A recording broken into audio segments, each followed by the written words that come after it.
आज हम 9th class के 1.5 करेंगे। तो इसमें देखो क्या होता है, ये फर्स्ट क्वेश्चन है। तो इस क्वेश्चन के अंदर परिमेय और अपरिमेय का बताना है कि भाई इन संख्याओं में से कौन सी संख्या परिमेय है और कौन सी अपरिमेय संख्या है। तो इसका फर्स्ट देखते हैं। तो फर्स्ट में क्या है, ये 2 माइनस √5। तो √5 एक अपरिमेय संख्या है। अपरिमेय संख्या कैसे है, तो जब किसी अंडर रूट के अंदर कोई अभाज्य संख्या आ जाती है, कोई अभाज्य संख्या आती है ना अंडर रूट के अंदर, तो वो अपरिमेय संख्या होती है। तो जब दो में से कोई भी अपरिमेय संख्या माइनस करेंगे, परिमेय संख्या में से अपरिमेय संख्या माइनस करेंगे तो अपरिमेय संख्या आएगी। तो इसका तो आ गया अपरिमेय संख्या। और अपरिमेय, और अब इसका दूसरे में क्या है, वो 3 + √23 माइनस √23। तो इसको कैसे करेंगे, तो इसको तो देखो यार ब्रैकेट को हटाएंगे। तो 3 + √23 माइनस √23। तो ये प्लस का √23 या माइनस का √23 ये तो कैंसिल हो जाएंगे। तो आंसर 3 आ गया। तो अब ये 3 तो एक परिमेय संख्या है, 3/1 लिख देंगे तो p/q रूप में लिख सकते हैं अपन इसको। तो ये परिमेय संख्या हो गई, परिमेय संख्या हो गई। तो अब इसका तीसरा क्या कहते हैं, तो तीसरे में क्या है, 2 √7 और 7 √7। तो अब इसको देखते हैं। तो इसमें क्या है, 2 √7 और 7 √7। तो इसमें तो देखो ये √7 से √7 कैंसिल आउट हो जाएगा।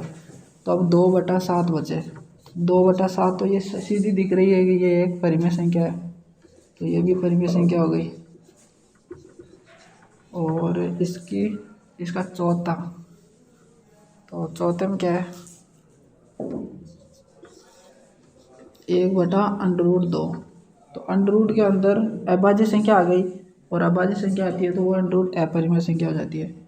तो जब एक परिमेय संख्या में जब अपरिमेय संख्या यानी कि बटे में या तो p और या q, इन दोनों में से कोई सी भी एक अपरिमेय संख्या होती है,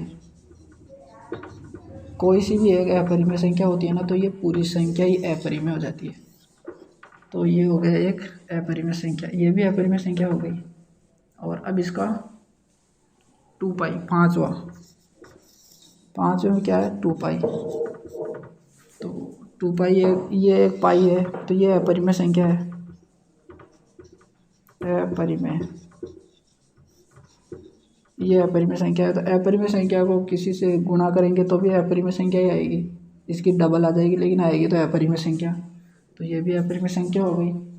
तो अब इसका सेकंड क्वेश्चन देखते हैं। इसका सेकंड क्वेश्चन सरल कीजिए। तो इनको ये 4 क्वेश्चन दिए हुए हैं, इनको सरल करना है अपने को। तो इसका पहला क्या दे रखा है, इसमें 3 + √3, 3 + √3, 2 + √2। पहले तो इसको ऐसे देखेंगे, इसके अंदर कोई सरसमीका लग रही है या नहीं लग रही। तो इस प्रकार की तो कोई सरसमीका नहीं होती, तो इसको डायरेक्ट सॉल्व करना पड़ेगा। तो 3, पहले तो इसको इन दोनों से इंटू करेंगे, फिर इसको इन दोनों से इंटू करेंगे। 2 + √2, फिर ये प्लस का चिन्ह, फिर √3, फिर इन दोनों को। तो अब इनको हल कर लेंगे अपन। तो 3 दूनी 6 + 3 √2 + 2 √3 प्लस, अब इसको इसके अंदर सोल्व करेंगे तो इसका आएगा अंडर में 6, अंदर ही आएगा 6।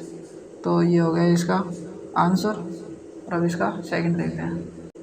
सेकंड में क्या है, 3 + √3 और 3 - √3। तो इसमें तो एक सरसमीका है इस प्रकार की, तो a + b और a - b, a + b, a - b। तो इसको अपन लिख सकते हैं ए स्क्वायर प्लस ए स्क्वायर माइनस बी स्क्वायर।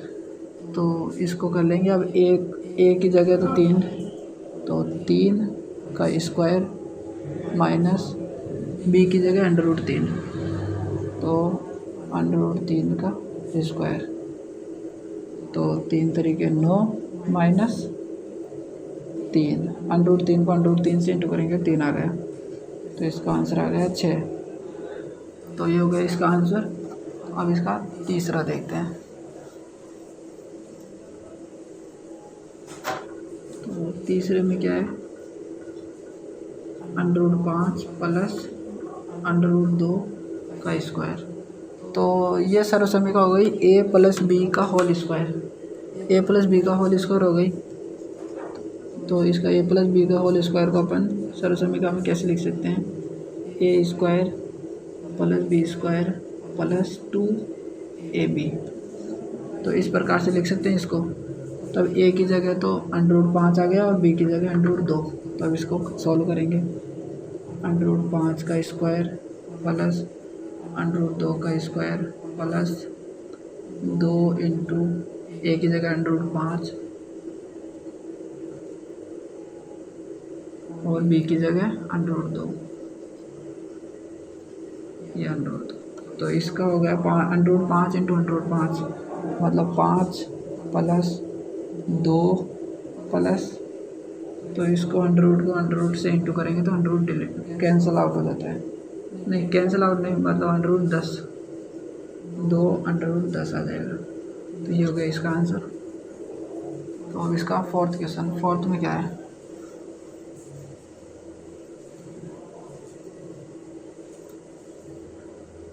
तो फोर्थ देखते हैं, √5 माइनस √2, √5 प्लस √2। तो ये भी अपने तीसरे वाले के जैसे ही है।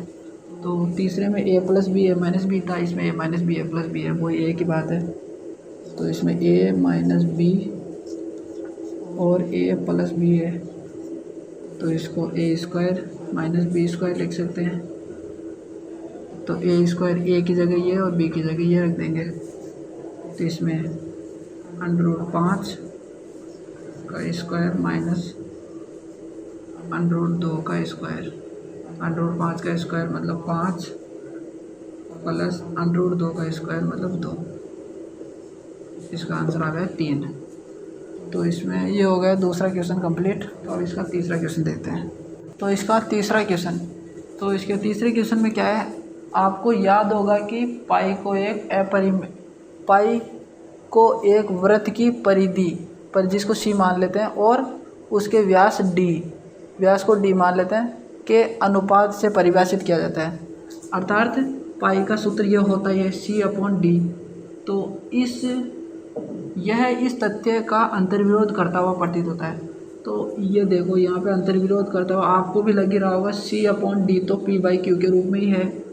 तो इसको पाई को अपन अपरिमेय संख्या क्यों बोल रहे हैं, तो यही अपने को बताना है। इस अंतर्विरोध का निराकरण आप किस प्रकार करेंगे, तो इसको बताना है कि ये है ना कि ये C/D परिमेय होते हुए भी इसको अपरिमेय के रूप में क्यों रखा गया है।